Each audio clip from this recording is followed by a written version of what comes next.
Jack of Al's, and they call me boss. And this is corn, if you can't tell. This is my planting of corn here.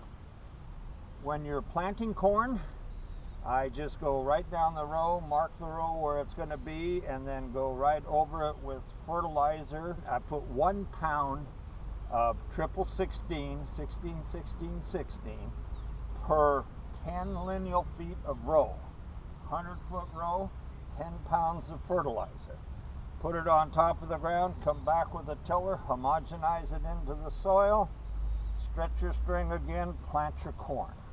You're done fertilizing for the year, one time.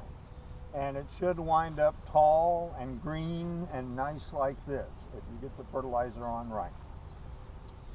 The other trick is water. We have a drip tape in here, and I'll run this drip for about 24 hours at a time so that I soak the soil really good and the water goes straight down where the roots are.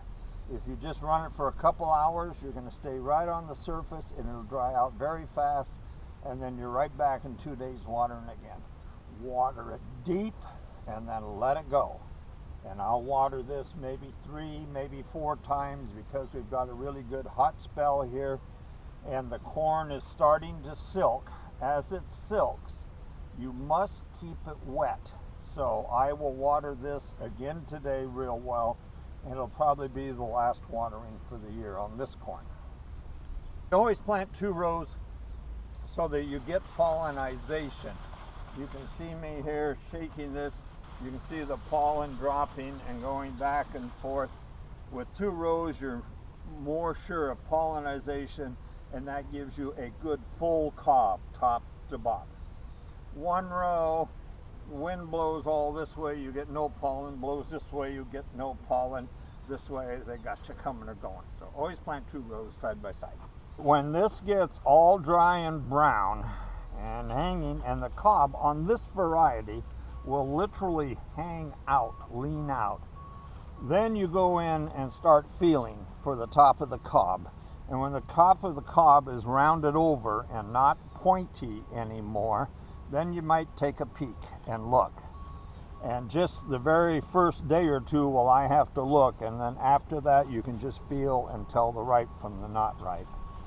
But you can see this variety spreads out the corn.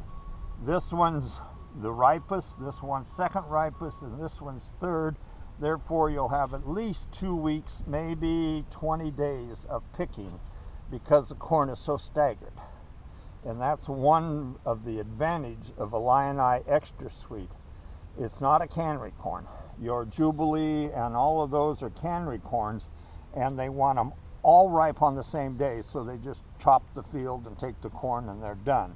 But for home garden, I like a Lion-Eye because it'll spread you out 15, 20 days on eating on one planting. And then we have another planting coming 2 to 3 weeks apart.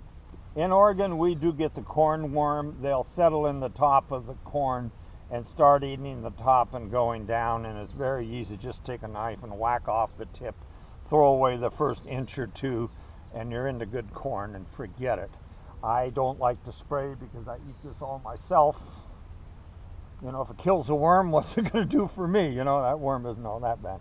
Anyway, he's been eating on corn all his life. He must taste like corn, so if you happen to get one, it doesn't matter. It's just crunchy corn, that's all.